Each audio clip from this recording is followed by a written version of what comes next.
Hello and welcome to our channel about gardening and plant care. Today we're going to talk about the Ginkgo Biloba balboa, a beautiful and ancient tree that has been around for millions of years.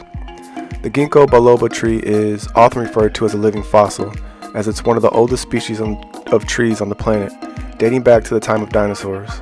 The balboa cultivar is a newer variety that was developed by a horticulturalist in the 1960s and has become increasingly popular in landscaping and gardening. The Ginkgo Biloba is a deciduous tree that can grow up to 50 to 80 feet tall and 30 to 40 feet wide. It has distinctive fan-shaped leaves that turn a beautiful golden yellow in the fall. It's a relatively low-maintenance tree that can adapt to different types of soils and climates, making it a popular choice for urban areas.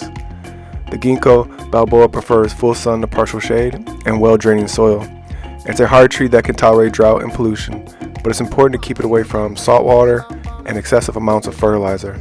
It's also important to prune it regularly to maintain its shape and size. The balboa is a great tree to use in landscaping because it doesn't have invasive roots, so it won't damage nearby structures or plants.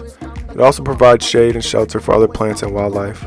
Some good companion plants for the balboa include grasses, ferns, and low-growing shrubs. In addition to being a beautiful ornamental tree, the balboa has a number of medicinal and culinary uses. Its leaves have been used for centuries in traditional Chinese medicine to improve memory and cognitive function. It's also a popular ingredient in some Asian dishes where the seeds are roasted and eaten as a snack.